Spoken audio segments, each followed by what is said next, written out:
It's good to see you again on day 3 of Spirit Unbounded's lay-led synodal assembly with the title Human Rights in the Emerging Catholic Church. The first programme is called the Invention of Tradition. This is a startling brace of talks that are not to be missed. Be there for Jamie Manson's deep dive into the Catholic Church's teaching on abortion, which has changed constantly over 2 millennia. Before that, Charlie Gibson, a former Jesuit, talks to Maggie Conway about how popes have consolidated power around themselves over the last 1,000 years. As they both show, Catholic tradition has always in fact meant change over and over again.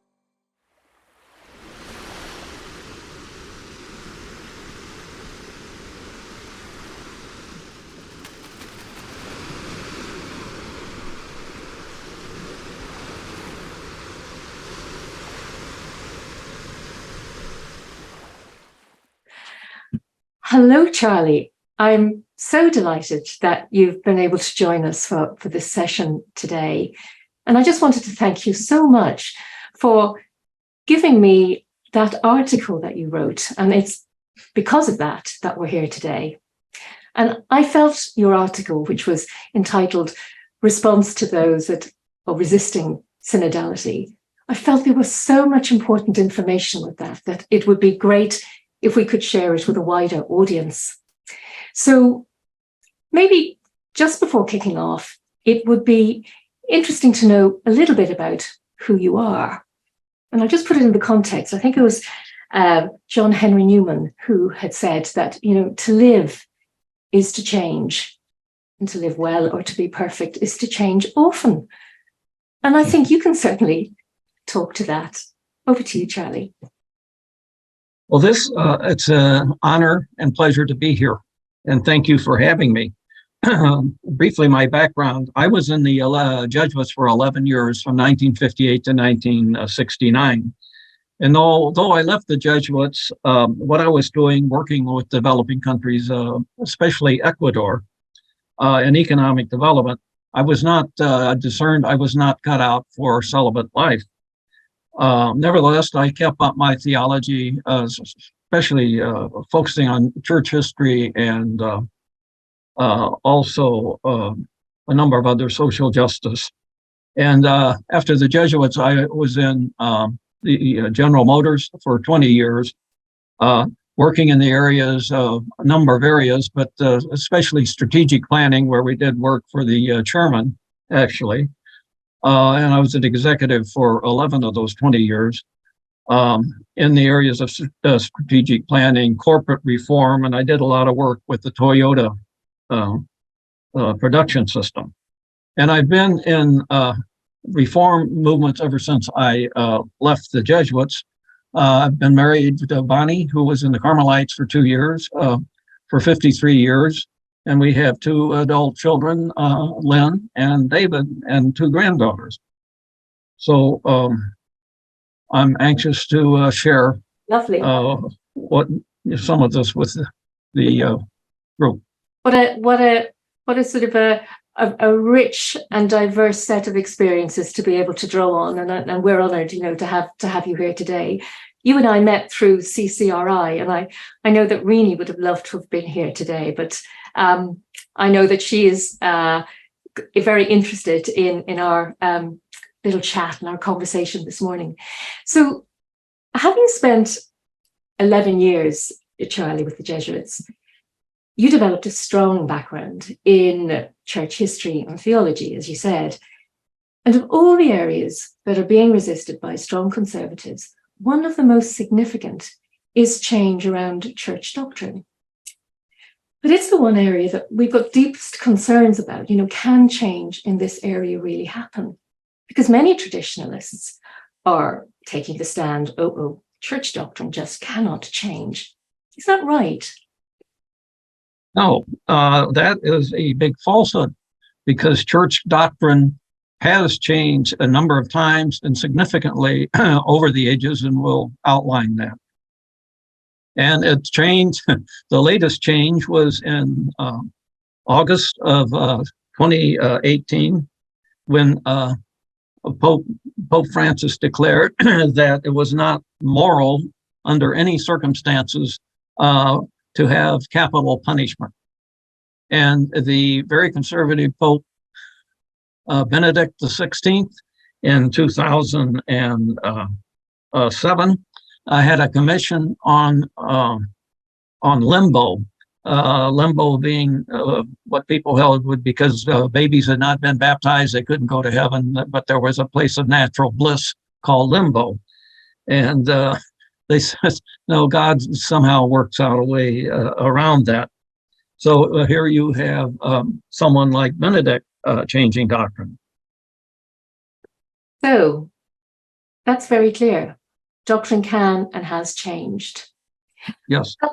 You mentioned, I was also very interested, you mentioned sort of the governance structures themselves within the church, that they've changed over the years. Can you talk a little bit about that? I mean, how so? Yes, this is something close to my heart, because I think it has church governance has seriously impacted the way it's governed the Catholic Church over the centuries. There are three major eras of these governing structures. The first one, from the beginning of the church until around the 750 AD, was one of synodality, where you had the whole congregation discerning what, and the church, including baptized adults, discerning what is proper doctrine, which is proper policy. These were, excuse me,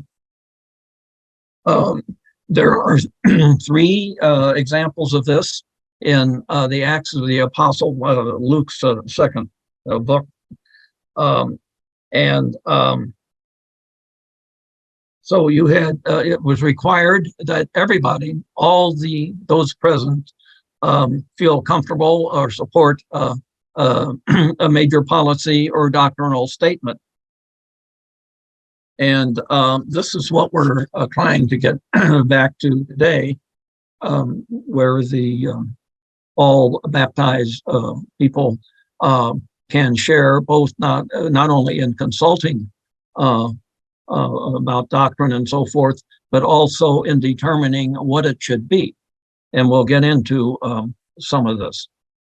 But around 758 AD, there was a lot of push to try to increase the power of the Bishop of Rome.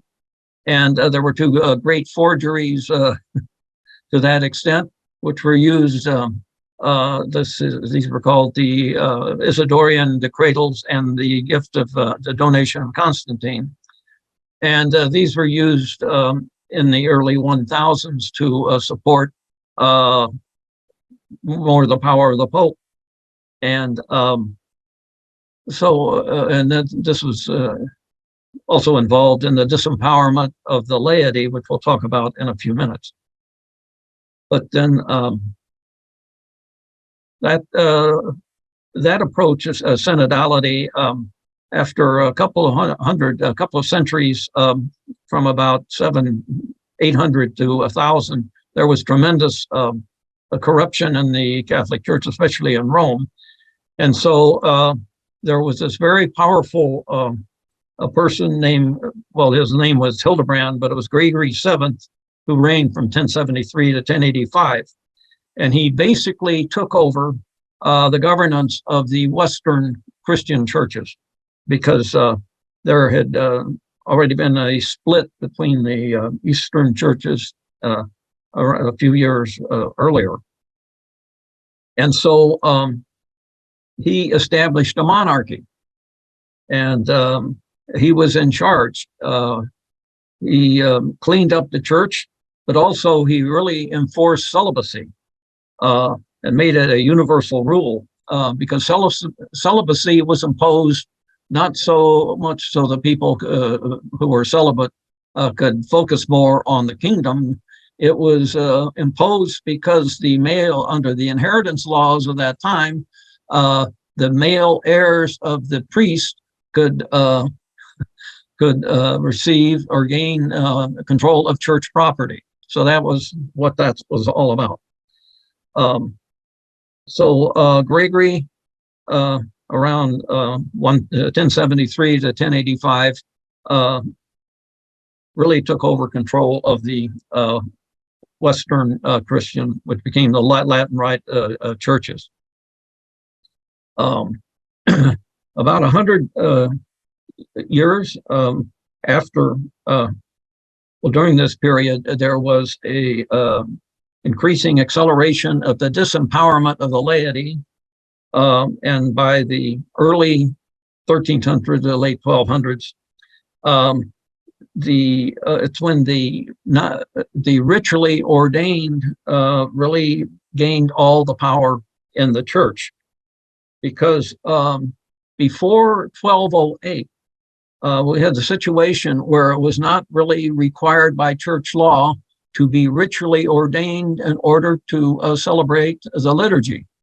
And this changed under Innocent III in 1208. This kind of sealed, during this period, the total disempowerment of the laity. So we got into the pay, play, and obey situation. So then we had monarchy from about 1000 to the late 1800s, 1869 and 70, when the church became an absolute monarchy. This was in the death throes of the divine right of kings. Being a little slow, the Catholic Church got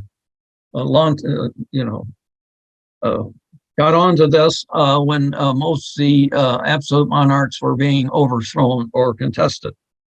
Anyway, Pope Pius IX, the longest reigning pope, unfortunately, in the Roman Catholic Church, called a church council in 1869, and that was to establish the papacy as an absolute monarchy. It had final authority and everything. There were no checks and balances. The Pope was answerable to no human being. In other words, he was above the law, as we would say in a current situation. And this monarchy became more and more centralized as time went on. And it reached the height of its centralization in Rome, controlled by the Pope and the Pope's Vatican Curia under John Paul II and Pope Benedict XVI. So just what you've recounted there, I mean, over that span of more than 1,000 years, there has been doctrinal change. And in each case, it has been to gain power for the institution and to remove it from the people. Exactly. We're in different times now.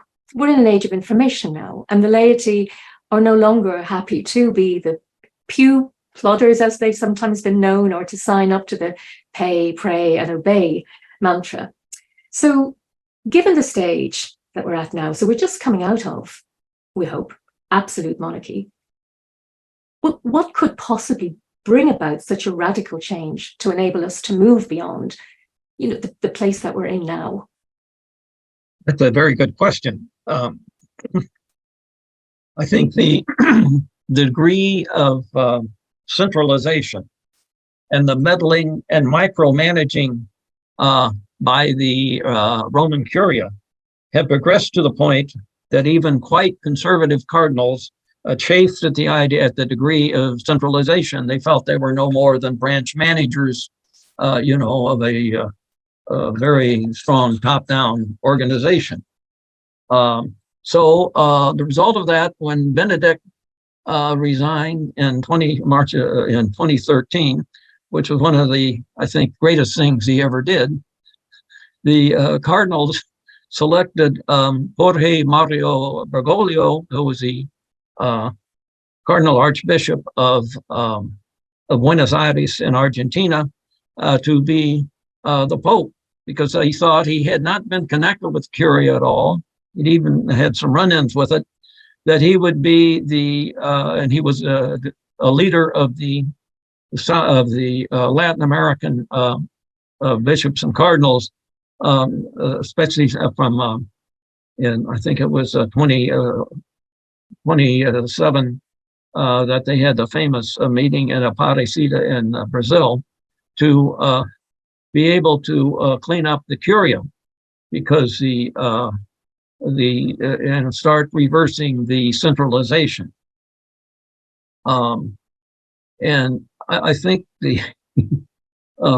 shortly after taking office, his comment was to an interviewer that the quote, the papal court, that is the Curia, is the leprosy of the papacy, unquote. For the first time in 60 years, there was reform of the Curia. Popes Paul VI, John Paul, and Benedict attempt at curial reform all failed.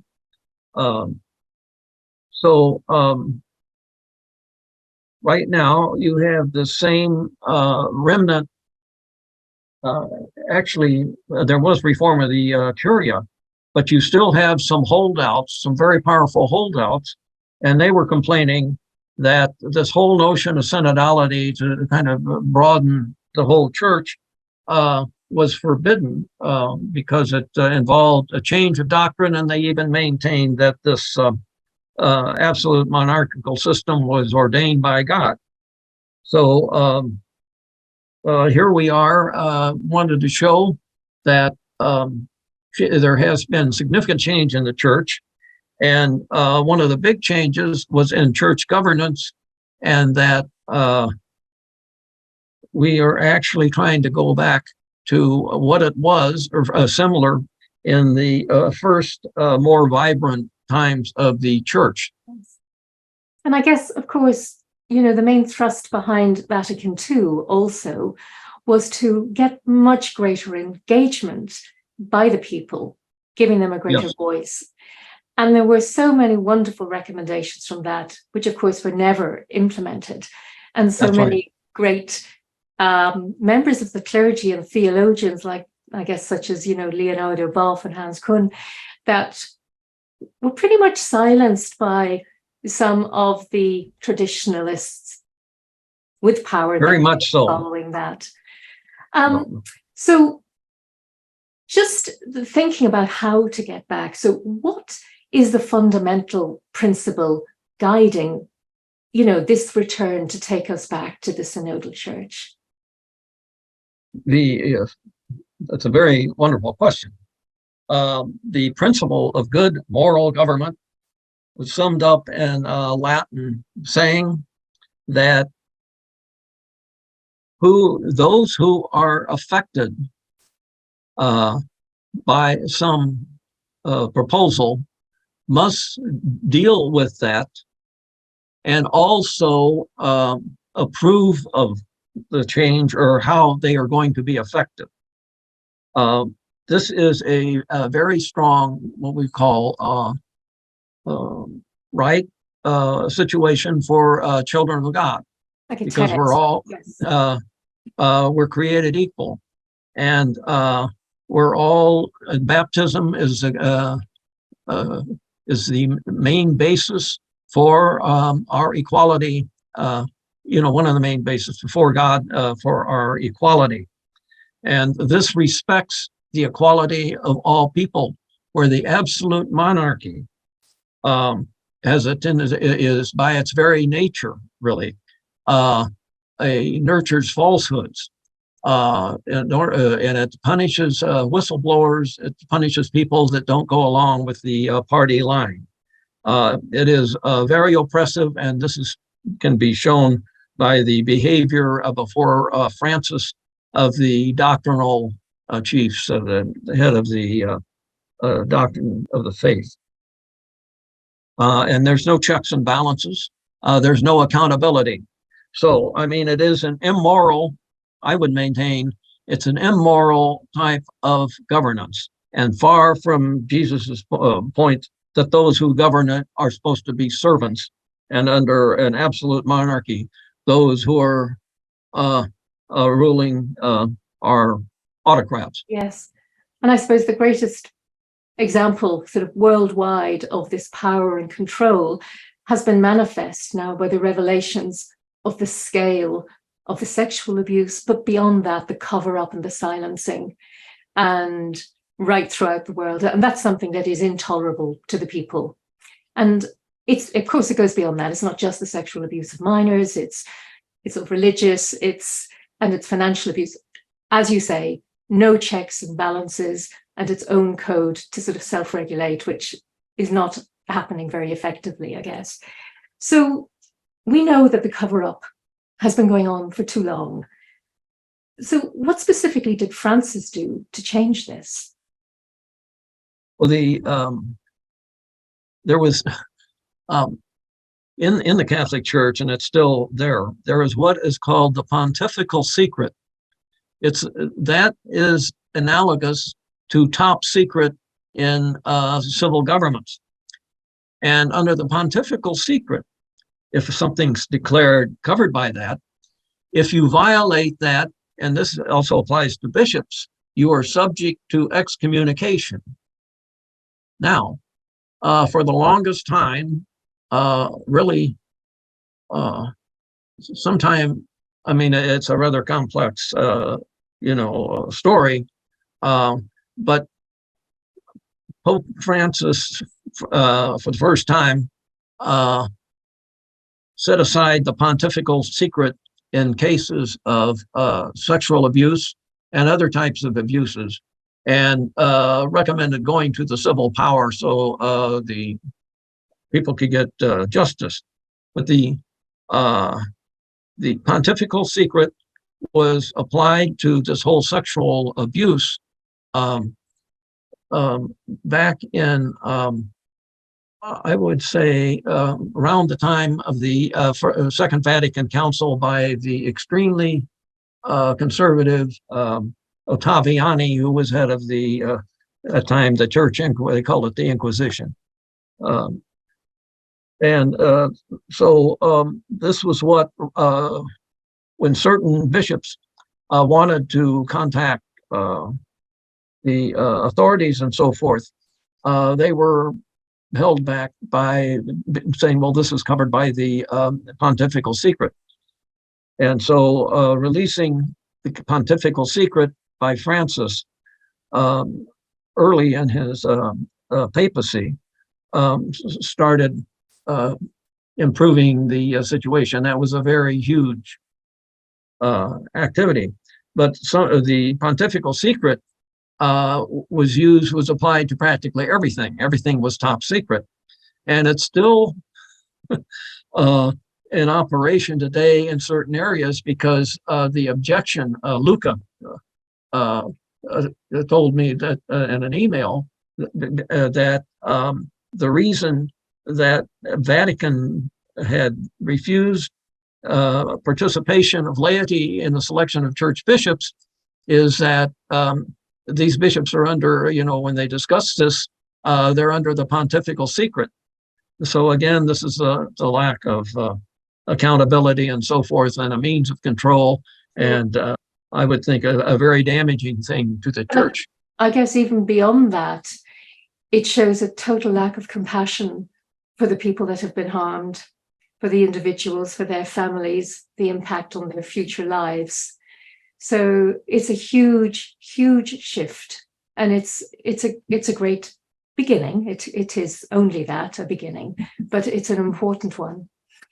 So, Charlie, let's just move on to some other examples of, some of the most destructive church doctrine that are no longer held by the church.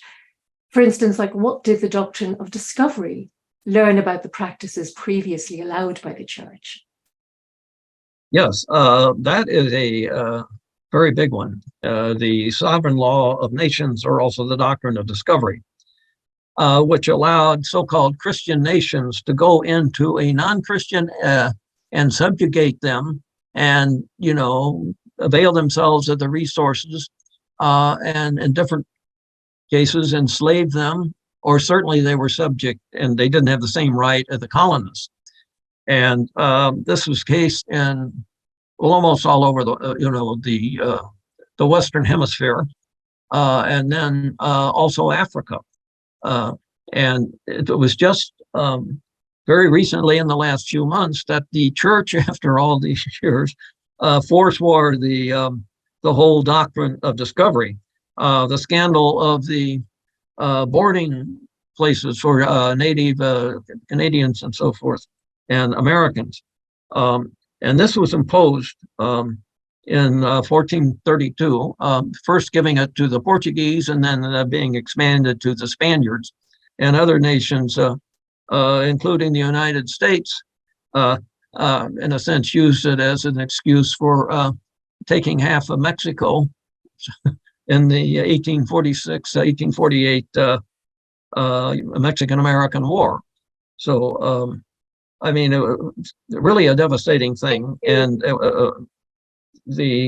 I think the real push to finally get rid of this very toxic type, damaging doctrine was the whole thing in Canada and the Pope's visit to Canada and all the Native Canadians and their supporters coming and showing the really the torture of so many, cultural genocide of the boarding schools run by the Catholic Church and mainly the Catholic Church.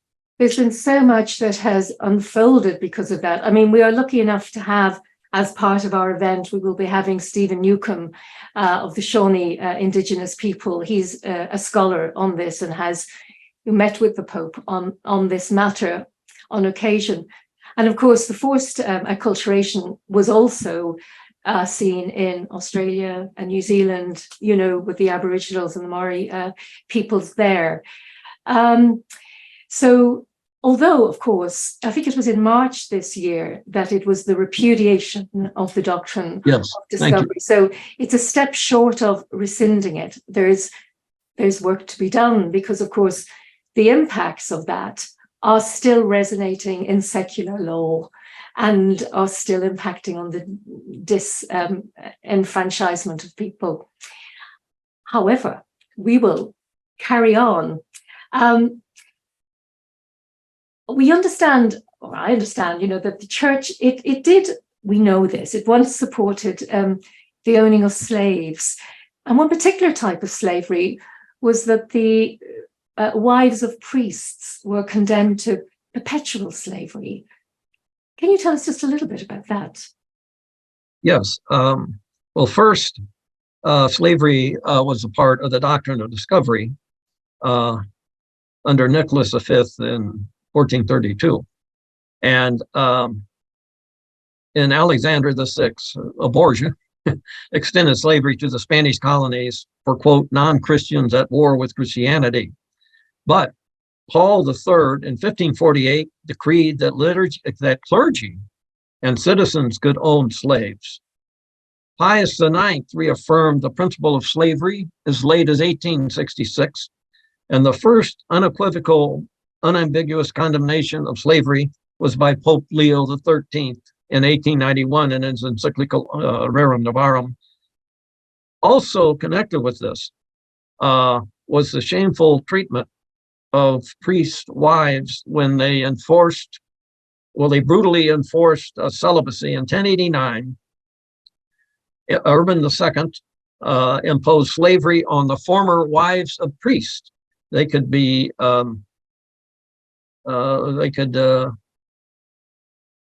they were trying to impose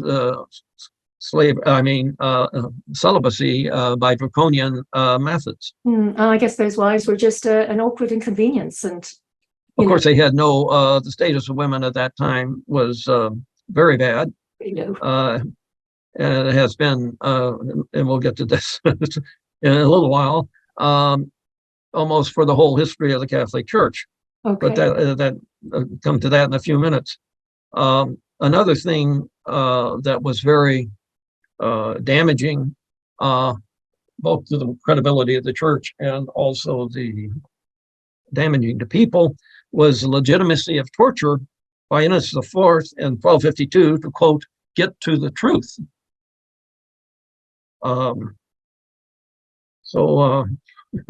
those are the three things: the doctrine of discovery, slavery, and legitimacy of torture, that actually one could say are objective or materially mortal sins. Yes, yes. And of course, there are others even beyond that, how, the tactics that the church used to stop the spread of heresy. Yes.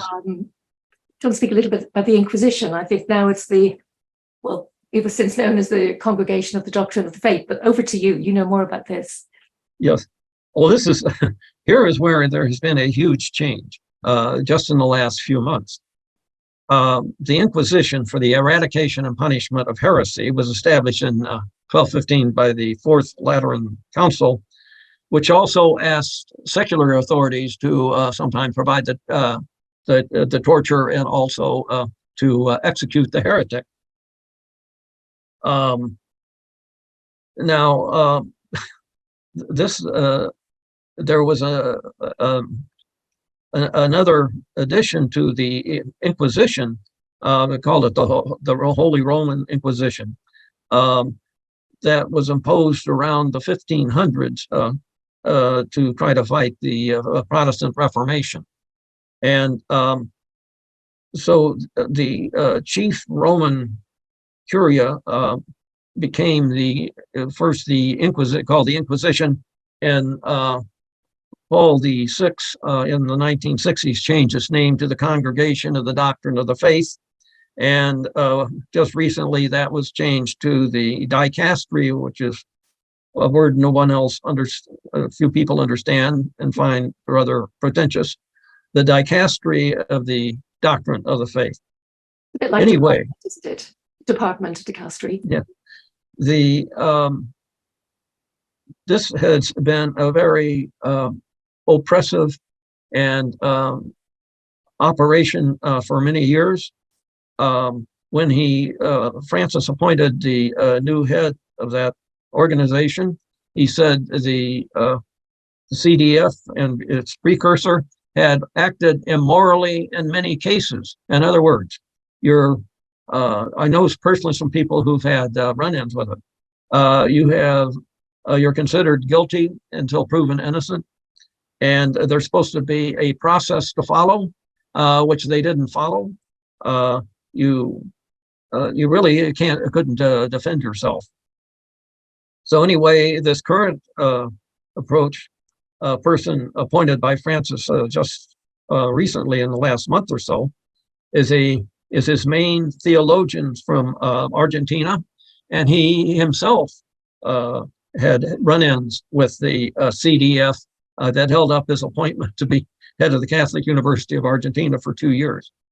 So, and the Pope says, I don't want you, in so many words, I don't want you chasing heresy. I want you to try to encourage the development of theology and focus on that rather than trying to see the error in so many pieces of work. So also interesting is the concept of, holy wars and a just war. So very strict policies exist now on what constitutes or qualifies as a just war. But as early as the 11th century, the Crusades were sanctioned by the church. Tell us a little bit about that. Well, there were probably arguably about 5 crusades over several centuries to try to recover the Holy Land, the Palestine, from the Muslims who had controlled it since I think the late 600s. And it had to be, the first one was 1096 or 1099, and that was successful in recovering a large part of Palestine. But in the process of this, different crusades, you had massacres of Jews, you had massacres of Muslim non-combatants. It's a very sordid history on the Catholic Church, and it was a type of holy war that we condemn so much, from radical Muslims. Absolutely. And I mean, beyond that, I was surprised by the extent of the denial of human rights, the papal denial of human rights. to do with freedom of conscience, choice of religion. In brief, just tell us a little bit about that.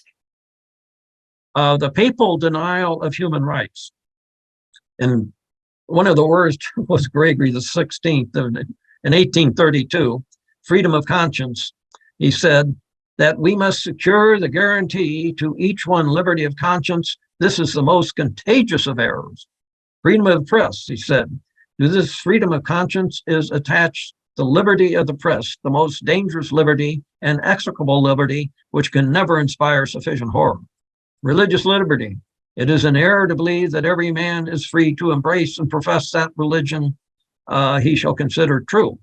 And then there's Pius IX, who brought on and manipulated the First Vatican Council, who also issued in the early 1860s what he called the Syllabus of Errors. And so there were 60-some errors, I think. And one was separation of church and state. It is an error to believe that the church has not the power of using force, nor any temporal powers, direct or indirect. And then error 24 in 77, to deny that the Catholic religion should be held as the only religion of the state. The church ought to be separated from the state. That is a terrible error. And it was not until John the 23rd and subsequent popes, and Vatican II especially, that were as unequivocal, unambiguous support for democracy and civil society and human rights. And it's fascinating, when you look at that and you look at which of, I think there are the 9 sort of human rights conventions that have been ratified by the UN. I think it's only 3 of them that the church has signed up to. And interesting. They're in violation of it. Indeed. And one that they haven't even signed up to was the prevention of discrimination, against women. But let's think about, current theology regarding the priesthood. Those people coming forward. What can we hope for them or from them? Yes. Or what are the barriers?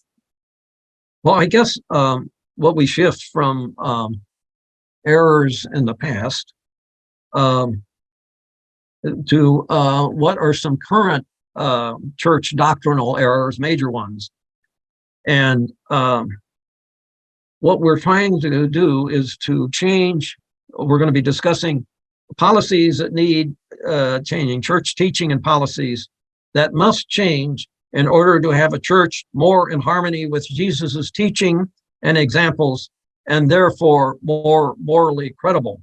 A church always in need of reform, semper reformanda, means a change in governance from an absolute monarchy to an authentic synodal community where all adult members can participate not only in consulting, but in discerning and also approving certain changes. It's not just for the bishop or the pope. Now, current theology, one of the big problems is current theology of the priesthood, which fosters clericalism. And the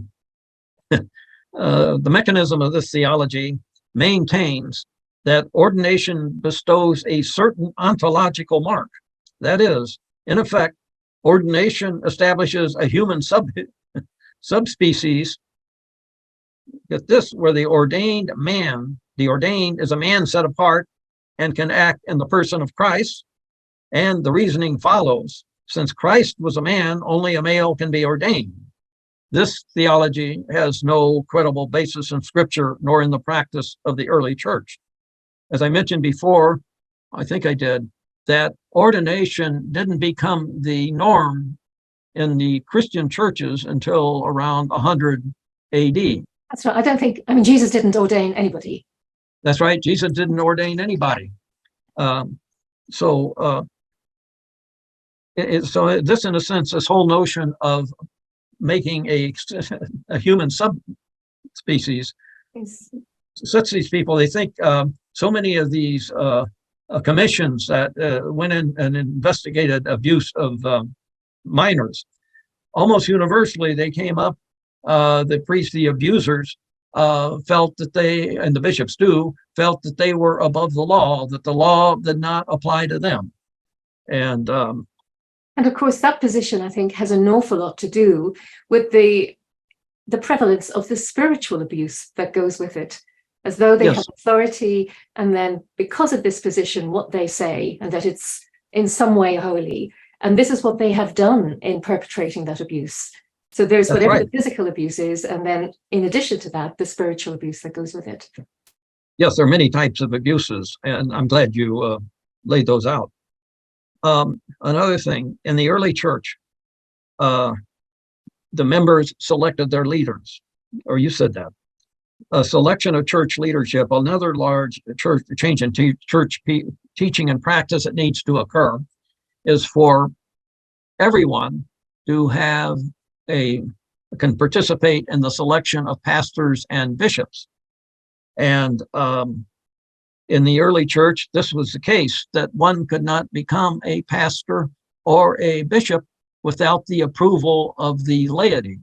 And they also need the approval of the other clergy. And the whole notion of vocation was that someone was called from vocatio, the calling in Latin, was called from the congregation to preside or to focus on the well-being of the church. And ordination was supposed to be for a type of service and not for control. So, I mean, there's been a number of aberrations around this.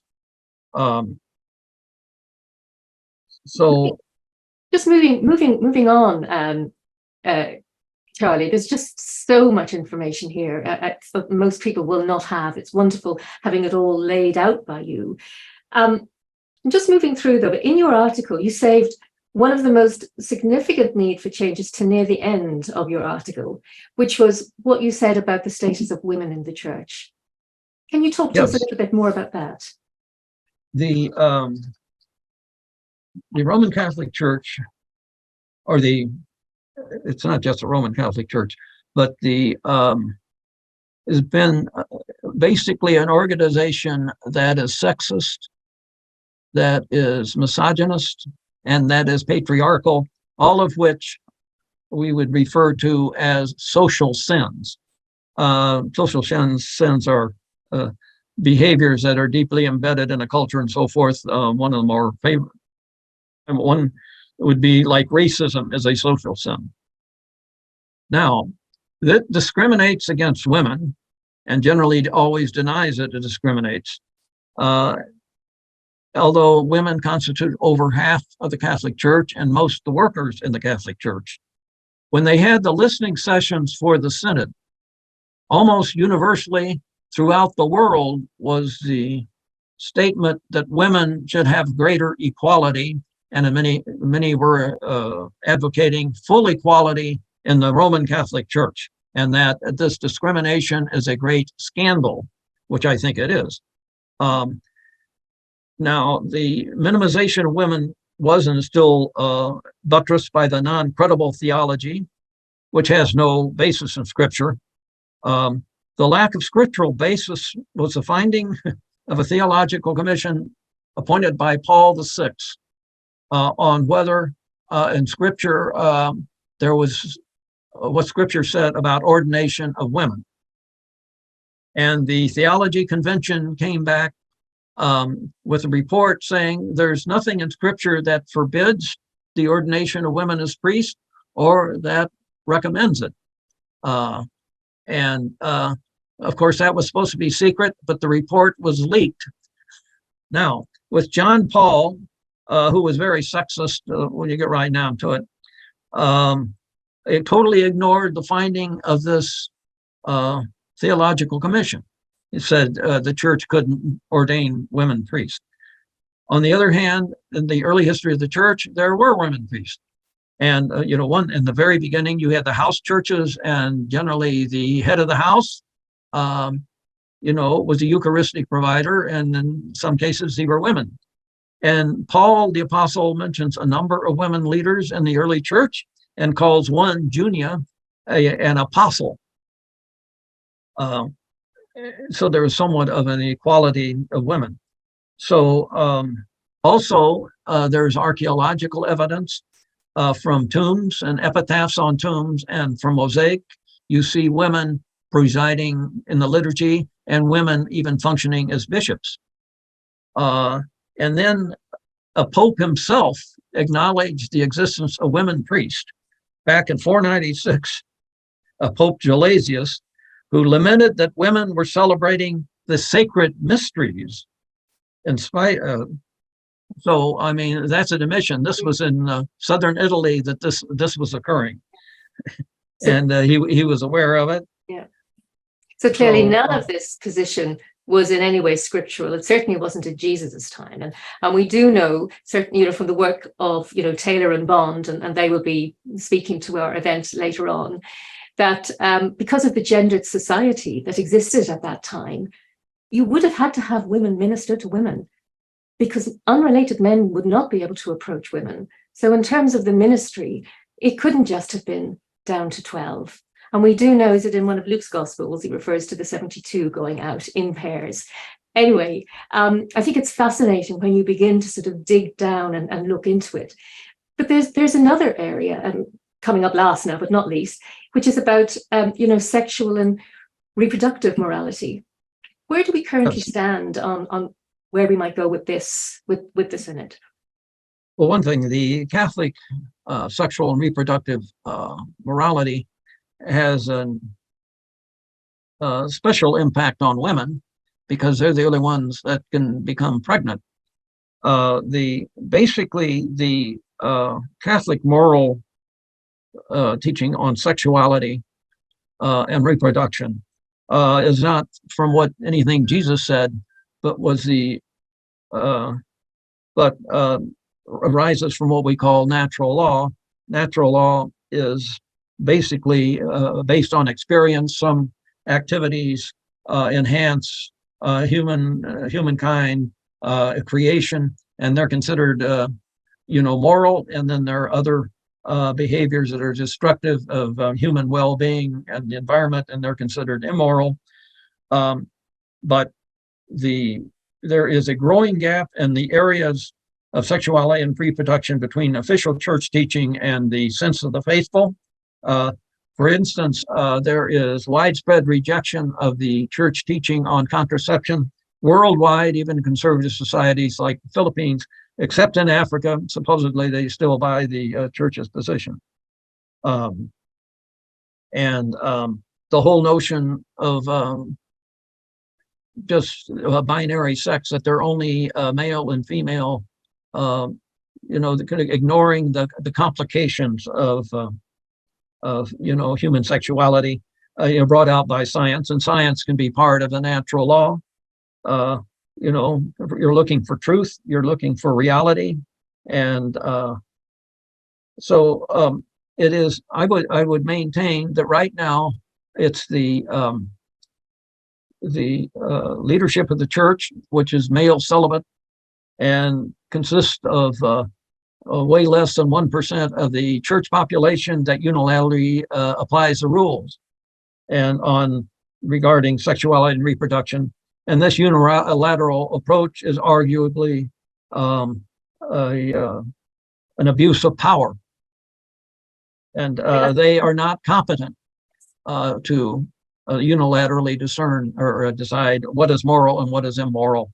They can participate, but it's the people actually in the situation that need to do that. I think you touched on it there, trying to force us down this little box of we are binary, it's one or the other. Was never the case. I know there's often been arguments to say, oh, well, if you look to the animal kingdom, you'll see it's binary.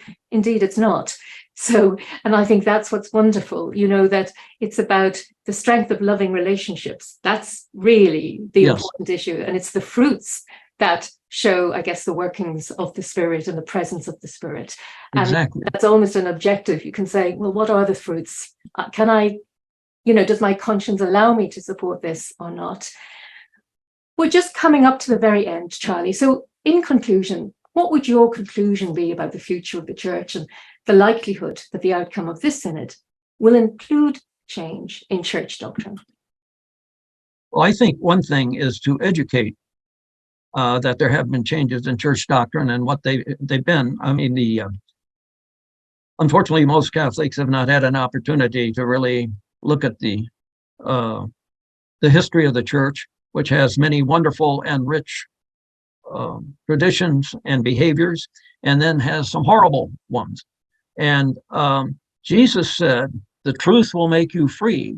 And we're trying to hide the sins and the omissions of the church is an act of dishonesty.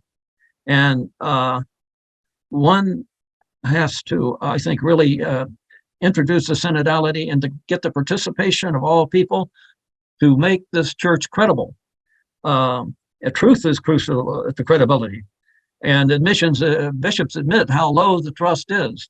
Well, if there's not the synodality that's really sincere and not a farce, and it's got to be, in order to be sincere, there's got to be widespread participation, not only in consultation, but in deliberating and deciding, this church is going to implode or even go more. So the world needs an honest, vibrant Catholic Church. I mean, it's the largest religious group in the world, and it has a very powerful teaching in the social doctrine and as far as care for the environment. And this is what's to be promoted rather than obsessing with sex and reproduction. Yes. Yeah, I think that's so true. One thing that we've noticed since starting our movement, Spirit Unbounded, which is fledgling, it's very, very new, is the amount of traction we've been getting and the amount of people that have been reaching out and groups have been contacting us. And we're seeing this wonderful, it's like a grassroots movement of change. And in any of the movements throughout time, those that have lasted have taken time to develop, and they've always been driven by the grassroots. Charlie, I'd like to thank you so much for giving us your time, your wisdom, your knowledge, and your skill today. And today, where are we? We are the 28th of June. Me here in the UK, you over there in California, I think. So it's early hours for you, and it's later in the afternoon for me. Thank you so much, Charlie. Well, thank you. It's been a real pleasure being here with you. And I think what Root and Branch Spirit Unbounded is doing is absolutely fabulous. For the first time, getting more and more reform-minded people together, and that is so important. Well, thank you. It was an honor to be here.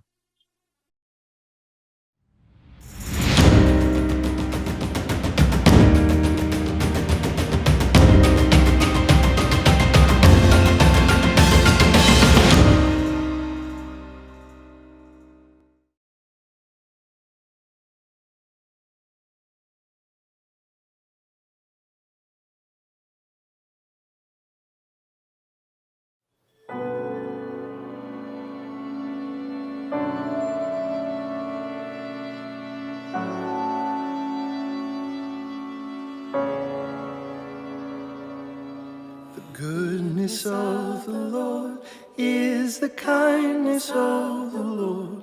With every breath we take, the gift of life and grace. The power of the Lord is the meekness of the Lord, who bore humanity with brave humility.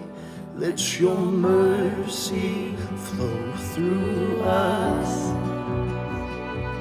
Your mercy, your mercy. Let your mercy flow through us.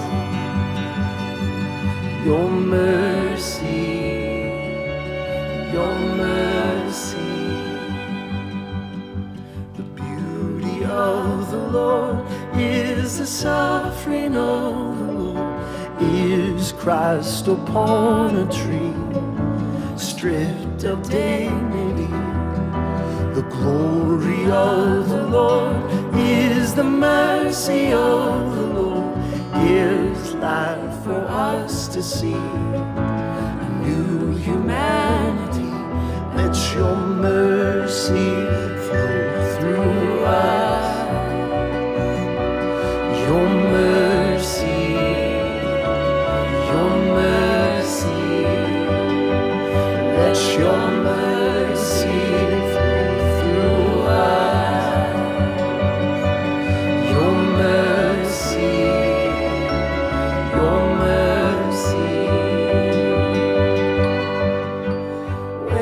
see us, may they see your mercy, your mercy.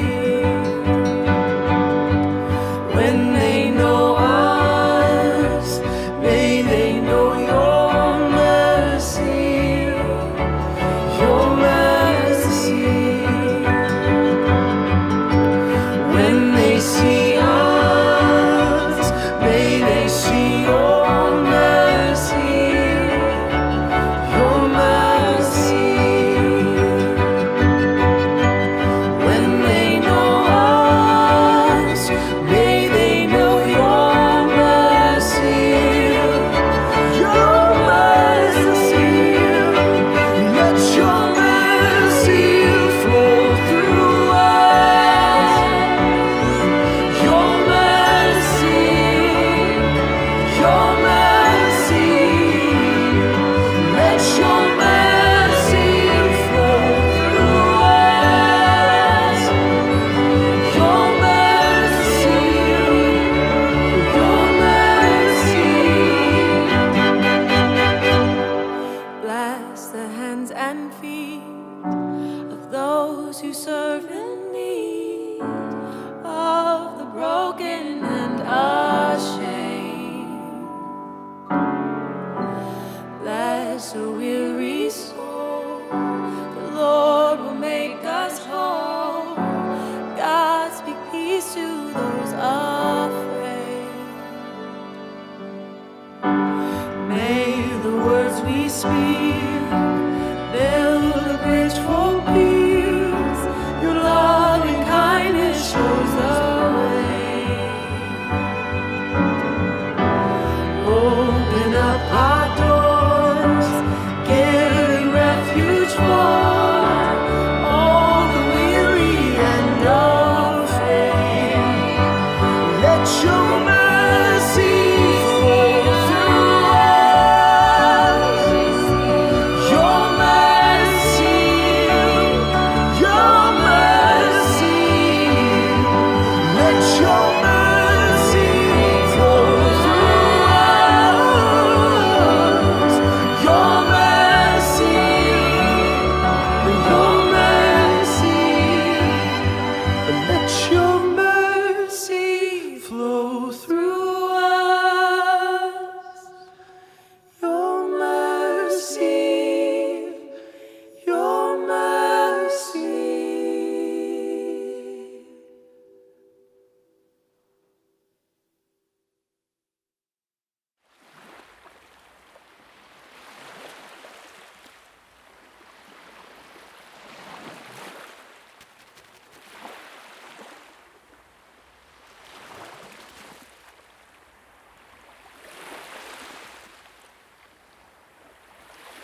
Hello, everyone. I'm Jamie Manson, president of Catholics for Choice, with another video offering for the Spirit Unbounded Conference.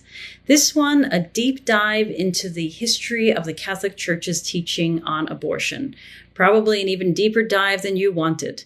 But it's an essential study because the Church's teaching has changed quite a bit on this issue, and yet today's narrative that comes out of the Vatican is that this teaching is unchanged and unchangeable. And that is a false narrative. And the fact remains that we need to have conversation about abortion because so many Catholic women have had abortions and will have abortions. Abortion is woven into the life of the Church. And we have a synod coming up that acts as if this is not an issue affecting the Church. So it's important to know the history so that you can discern and clarify your own thinking about this issue. So I hope you enjoy this video. It has been edited to make it somewhat more succinct for you. And I'll see you on the other side. So let's talk about human reproduction. My slide isn't great there, sorry. This should say, how does pregnancy begin? So pregnancy can take 2 to 3 weeks to happen, believe it or not. It starts with ovulation. the ovaries release an egg, and then there is a 12 to 24-hour window for fertilization to happen. Fertilization is when a viable sperm reaches the egg after sexual intercourse, obviously. And then days 1 to 2, that fertilized egg transits through the fallopian tubes, and that takes about 30 hours. So the egg is moving after it gets fertilized, it's moving through the fallopian tubes. Around day 2 to 6, a process called mitosis happens, and that's when that fertilized egg rapidly descends into the uterus after its journey through the fallopian tubes, and it starts to go through cell divisions that transform it from a zygote or a single-celled embryo to a blastocyst to an embryo with multiple cells. Around day 6 through 9, this is when things get particularly important. Implantation happens. So 6 to 7 days, 6 to 9, it all depends. Every person is different, but that's around the range. And that's those 6 to 9 days after that fertilization, implantation begins. And that's when this fertilized egg embeds or implants into the lining of the uterus. And that's really when pregnancy begins. And that's a very, very important point. All right. As I said, it could take 2 to 3 weeks for pregnancy to start. Now, in that journey of the egg before it implants, scientists estimate that 50 to 80% of those fertilized eggs will naturally wash out of the body, whether through the menses or other processes. 50 to 80% of those fertilized eggs never implant. Now, I want you to bear in mind now that the Catholic Church teaches at the moment that those fertilized eggs are life, and to destroy those fertilized eggs are murder. That they see that fertilized egg as a person. Now, as rational Catholics, let's think through this for a minute. If God is the author of this natural process, and this, according to the teaching, is life, why would God create a natural order in which these lives, so to speak, according to church teaching, are washed out of the body? Why would God create a process that destroys life like this? When you really study the process of pregnancy, you realize that that is the first fallacy of the church's teaching, because they don't reckon with this at all. And this is just science, and there's no reckoning. And my point in drawing this out is that it opens up, the very clear observation that the church teaching is not conclusive, that they have not reckoned with science, with what this means for God, with what this means for natural law. And so this is an opening for us to have a conversation about abortion in the church that our hierarchy just completely ignores. So let's take a look at the history of the teaching. Here I go with my inflammatory language. The anti-choice Catholics' big lie, and it is a big lie. I think we have to call it what it is.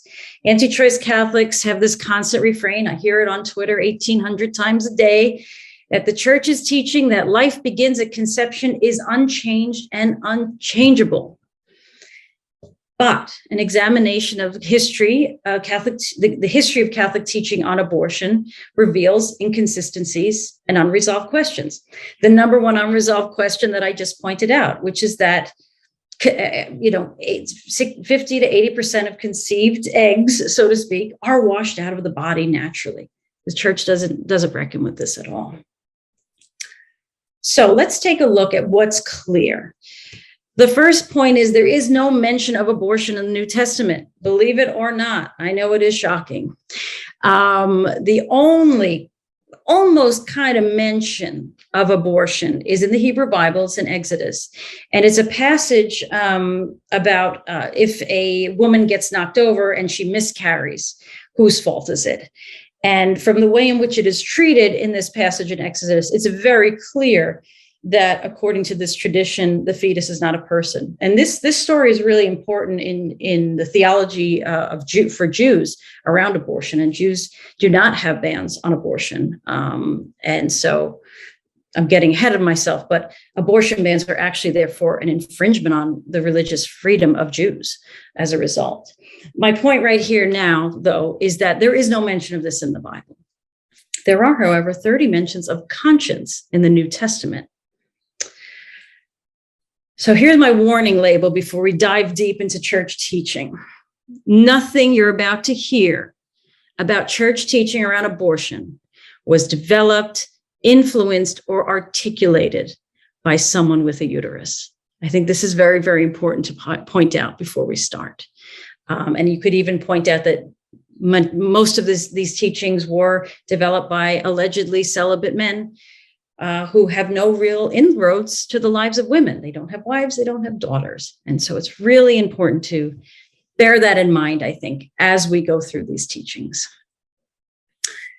So again, this is something I get hit over the head on Twitter with every day. The Didache. Never heard so much about the Didache on Twitter until you mention abortion. The earliest Christian document. And yes, it condemns abortion as homicide. Yes, it does. There's no reason to not admit that is true. It is true. But it's the only Christian document that does. And all the early Christian theologians, as we'll see in a moment, did not consider it homicide. Now, what were usually the issues of abortion centered on in the early Christian thought? Usually it was abortion used to conceal the sin of adultery or fornication? And does the fetus become ensouled immediately or later in the development of the fetus? And so those are the two big questions that sort of plague the minds of theologians and the church throughout many, many centuries around abortion. It should come as no surprise that one of the lead theologians that we rely upon in our thinking about abortion is St. Augustine. He developed this idea of natural law. He developed the procreative norm that continues to plague us 2,000 years later. And because this is what he said, this was his idea that all acts of sex are intended for procreation.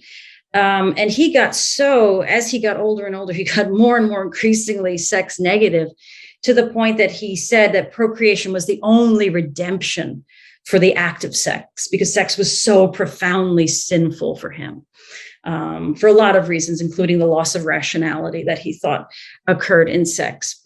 And so this was his idea, that all acts of sex must be, as the church still says today, open to life. He condemns birth control and abortion, not because he thinks that it's homicide, but because they violate sex purpose. It's that natural law we talked about a few minutes ago. That was why he was opposed to abortion. This is important to point out because, again, we have church people saying all the time that the church's teaching has always been, it's from the moment of conception, destruction is homicide, and it simply is not true. Augustine said only penance is required for the sexual nature of the sin of abortion. And he believed that actual human life began later in fetal development. He doesn't exactly say when, but maybe it's months. We don't know. The point is, in early stages of fetal development, he does not think that abortion is homicide. He famously said, "Who among us is not disposed to think that unformed fetuses perish like seeds which have not fructified?" So even he says, this is his way of saying in the early stages of pregnancy, this is a perishing like a seed. He recognizes that this is in a very, very early nascent stage. What happens in the Middle Ages? That should say penitential literature up there. Sorry, my very jazzy wallpaper is getting in the way of the words. Throughout the Middle Ages, abortion is treated as a serious sin, but it is one of many possible sinful acts. It's not considered homicide.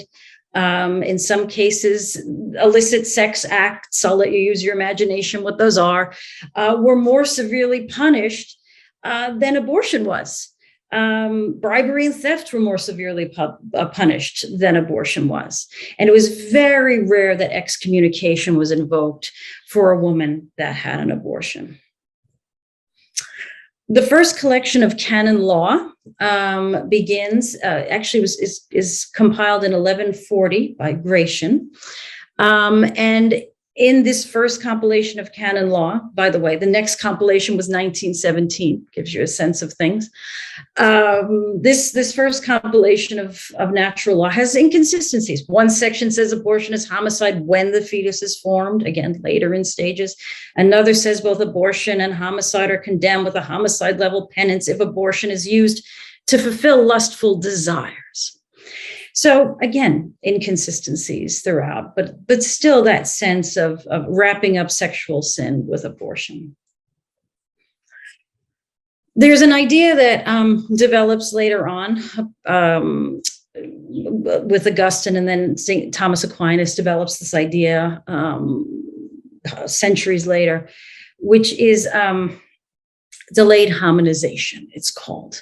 So though the debate over whether abortion was homicide continued for centuries, the majority of theologians, including Augustine and Aquinas, accepted that notion, this notion of delayed hominization. What is it?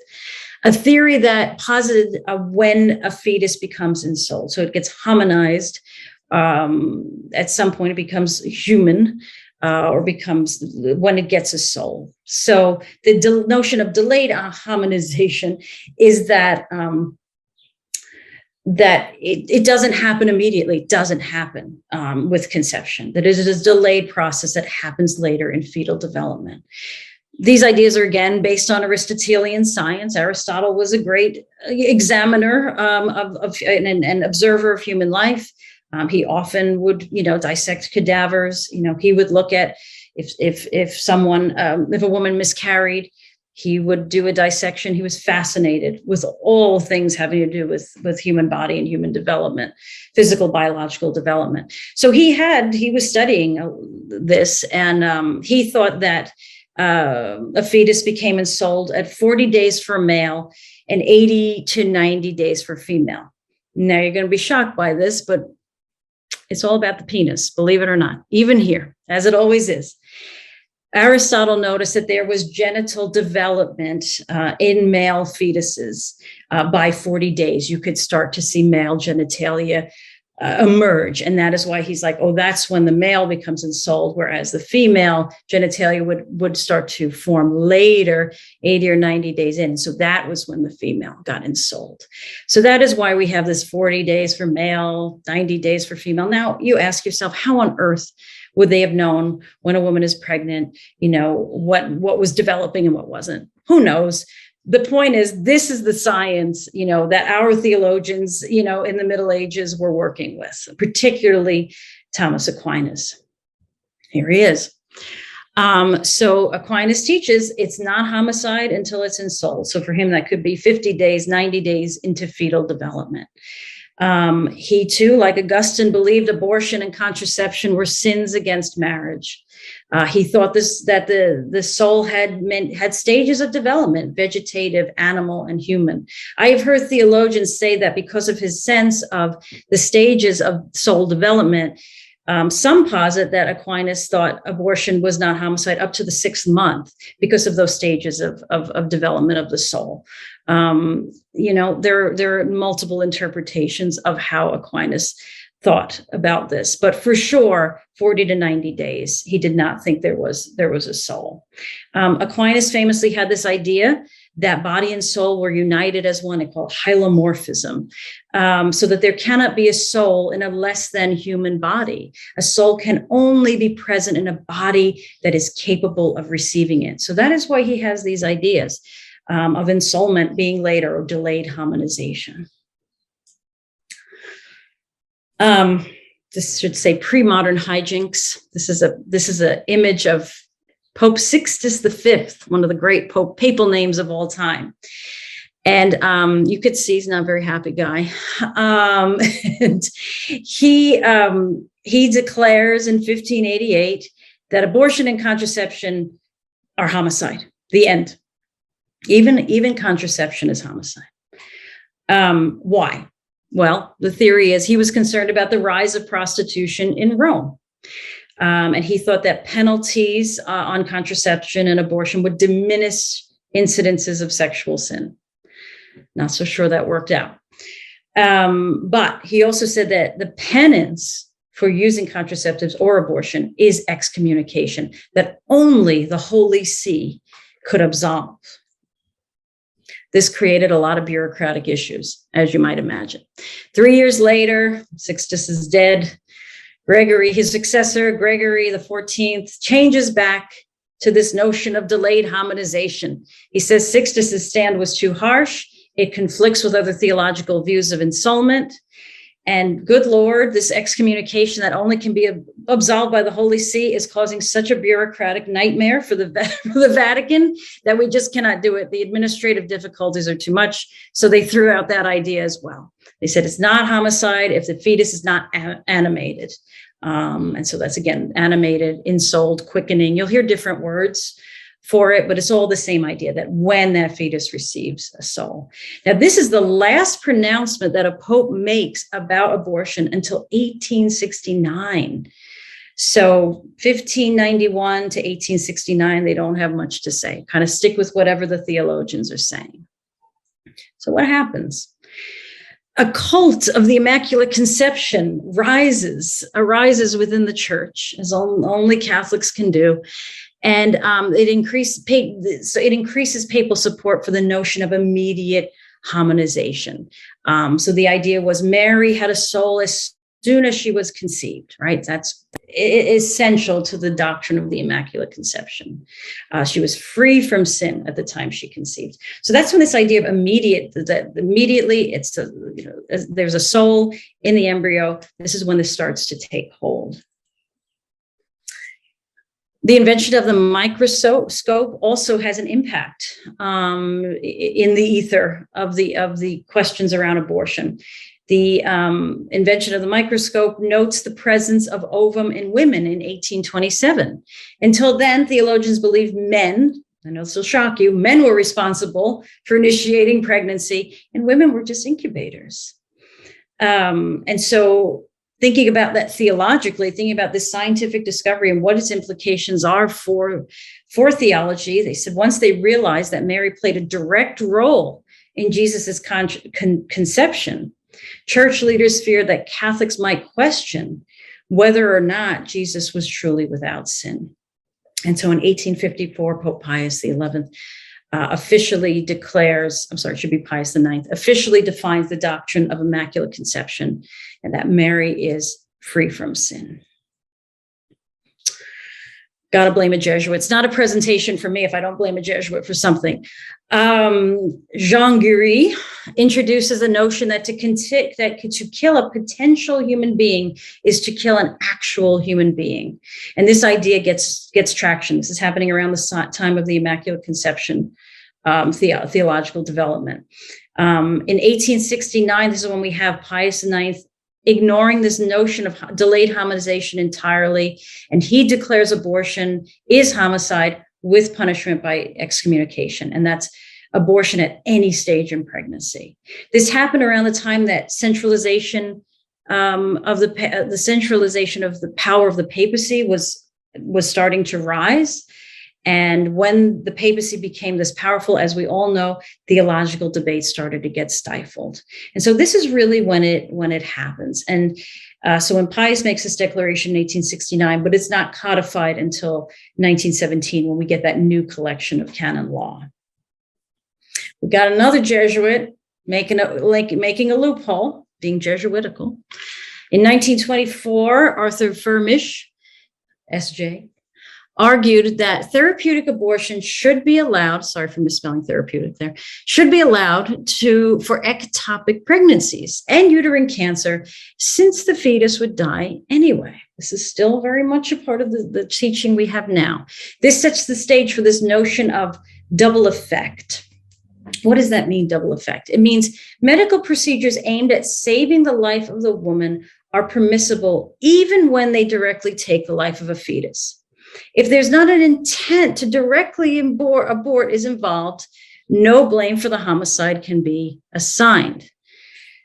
Direct killing of a fetus to save a life, however, is not allowed. It's a very confusing idea, as you can see. This idea is adopted by Pius XI in Casti Connubii, and this is when we get the idea communicated to doctors and nurses that they will be excommunicated for participating in therapeutic abortion. So in the Catholic Church today, there is a notion of indirect and direct abortion. It wrecks my head, to be quite honest with you. But really, the only time you hear about double effect is really if there is uterine cancer, is there ectopic pregnancies. But there are some bishops and things who even think for an ectopic pregnancy, you cannot abort. People take some very, very extreme views. But this was an idea developed by this Jesuit, that there are some very narrow circumstances in which if you're doing a procedure to save the life of a woman and is indirectly taking the life of a fetus, then it can be permissible. The CDF, Congregation for the Doctrine of the Faith, issues its declaration on abortion in 1974. It declares the fetus a human being from the moment of conception. This is exactly what some Republicans are trying to codify into law right now. It reaffirms a theology of the dignity of all human life. What's interesting about this, though, is that even though this is declared, it is still not a practice to this day to baptize miscarried fetuses or stillborn babies. And that suggests, and again, this is just about opening questions and finding the openings for discussion. Clearly, if there is not a rubric for baptizing miscarried fetuses or stillborn babies, the church is still making distinctions about what is an actual human being. And so it's just something to look at. When I did this seminar a few weeks ago, we had some Catholics in the audience who had some very painful experiences of being pastorally abandoned after a stillborn birth. And so it's a very interesting question. But for the purposes of this seminar, it does open up questions. What does Pope Francis have to say? Oh dear, where did my, good Lord, what happened? Well, Pope Francis took away my slides. Sometimes he has that power. Well, let me read it out to you, and then hopefully the Prezi will pick up again. What Pope Francis says is he has stated multiple times that abortion at any time in fetal development is homicide. He has likened abortion providers to hitmen on various occasions. Now, even with all that said, in 2015, during the extraordinary Jubilee of Mercy, he allowed priests to use penance for people who have had abortions in a way so that they could refrain from excommunicating. Previously, the punishment was excommunication if a woman had an abortion. He allowed priests to just give a penance and let it be. In November 2016, the year after the Jubilee of Mercy, he made it a permanent policy in the apostolic letter called Mercy and Misery, or Mercy and Misericordia. And so now that is the current policy that we have from the church.